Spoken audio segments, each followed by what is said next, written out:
मीरा को आगे न बैठा पाने का उसे मलाल था, इसीलिए उसने गाड़ी के अंदर का शीशा सेट कर लिया जिससे मीरा उसे नजर आ सके। मीरा का ध्यान खिड़की के बाहर था, वो बड़े गौर से सब देख रही थी। निधि अपने फोन में बिजी थी और अक्षत वो सर सीट से लगाकर कभी अर्जुन को देखता तो कभी सामने। मीरा ने खिड़की का शीशा हल्का सा खोल दिया।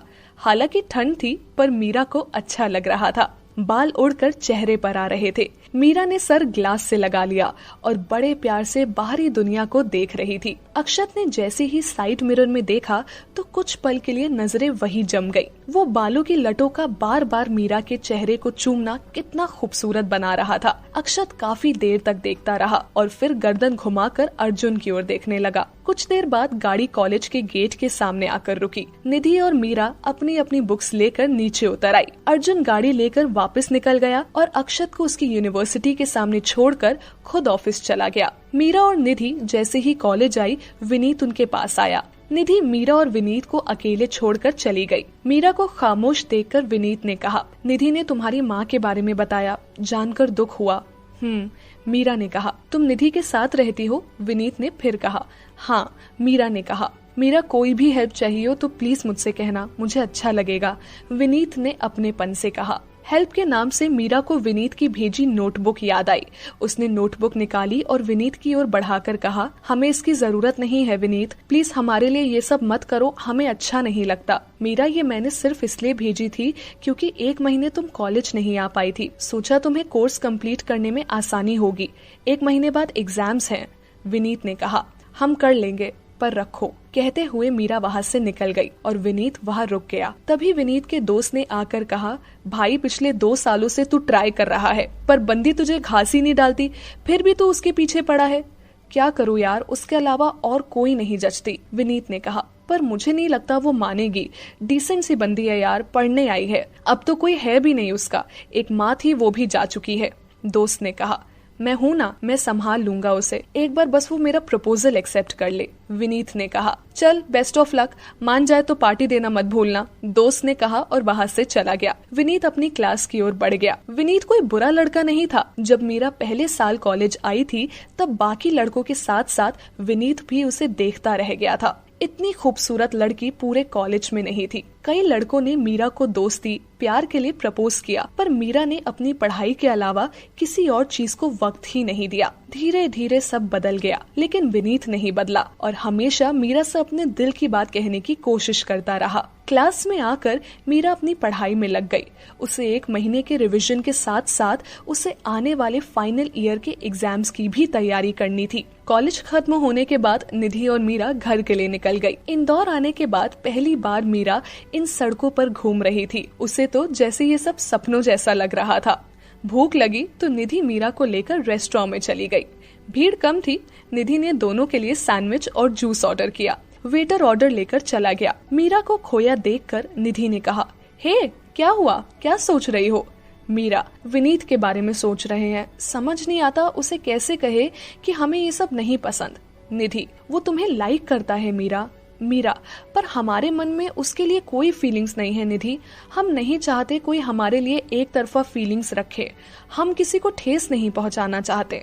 निधि, तुम उसके बारे में सोच कर तो देखो, हो सकता है तुम्हारे दिल में उसके लिए जगह हो। मीरा, नहीं निधि, ऐसा नहीं है, होता तो हम तुझसे जरूर बताते।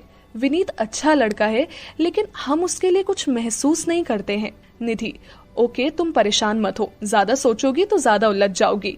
अच्छा ये बताओ, इस संडे मूवी देखने चलोगी? मीरा, और पढ़ाई? निधि, पढ़ाई पढ़ाई पढ़ाई, इसके अलावा भी एक दुनिया है मीरा। मीरा, पर हमने तो वो दुनिया देखी ही नहीं ना। निधि, तो चलना, मैं दिखाती हूँ, सच्ची बहुत मजा आएगा। तुम, मैं, कृति और ऋतु सभी चल रहे हैं, प्लीज चलो ना। मीरा, नहीं चल सकती। निधि, अच्छा तुमसे एक बात पूछूं? मीरा, निधि, तुम हॉस्टल में 2 साल से हो, फिर भी तुमने ये शहर नहीं देखा, मतलब तुम हॉस्टल से बाहर कभी नहीं निकली, ऐसा क्यों? मीरा, माँ ने कसम दी थी। निधि, कसम? पर क्यों? और ऐसी कसम कौन देता है?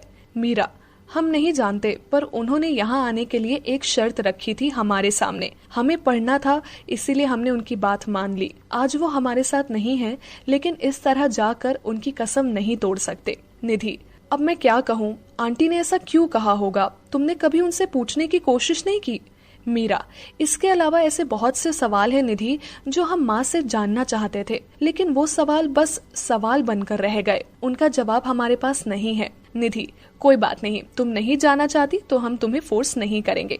मीरा, थैंक्स। दोनों बातें कर ही रही थी कि वेटर ऑर्डर लेकर आ गया। दोनों ने सैंडविच खाई और जूस पिया। उसके बाद दोनों घर के लिए निकल गई। घर आकर मीरा ने कपड़े बदले और कुछ देर के लिए लेट गई। निधि के सवाल उसके मन में चलने लगे। आखिर क्यों माँ ने उसे शहर घूमने से मना किया? आखिर क्या रिश्ता होगा उनका इस शहर से? कुछ सवाल सिर्फ सवाल बनकर रह जाते, उनके जवाब क्यों नहीं होते? मीरा उठकर बैठ गई। मुश्किल से वो माँ का ख्याल अपने जहन से निकाल पाई, क्योंकि वो कमजोर नहीं पड़ना चाहती थी। मीरा एक बार फिर लेट गई।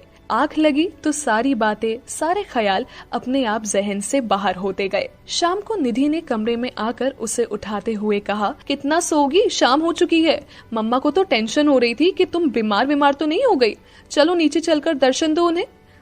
वो जरा आंख लग गई थी। मीरा ने उबासी लेते हुए कहा, कोई बात नहीं, तुम मुंह धो लो, मैं तब तक कमरा ठीक कर देती हूँ। निधि ने कहा, आते हैं। कहते हुए मीरा उठी और बाथरूम की ओर बढ़ गई। निधि ने कमरा साफ किया और फिर दोनों नीचे आ गई। मीरा ने सफेद रंग का बंद कॉलर वाला कुर्ता पहना था और नीचे पीले रंग का पटियाला, लेकिन इन कपड़ों में भी वो बहुत प्यारी लग रही थी। जैसे ही नीचे आई, राधा ने कहा, क्या हुआ बेटा, तुम दोपहर का खाना खाने नीचे नहीं आई? तबीयत तो ठीक है ना? वो कॉलेज से आते हुए निधि ने बाहर कुछ खिला दिया था, इसीलिए भूख नहीं थी। सॉरी, आपको बताया नहीं, मीरा ने पास बैठते हुए कहा। कोई बात नहीं, रात के खाने में क्या खाओगी? राधा ने प्यार से उसका गाल छूकर कहा। जो भी आप प्यार से खिला दे, मीरा ने मुस्कुरा कर कहा। इधर उधर की बातों के बाद रात में भी सभी खाने की टेबल पर जमा थे। बस अपने अक्षत बाबू ही नरारत थे। विजय ने देखा तो राधा से कहा, अक्षत कहाँ है?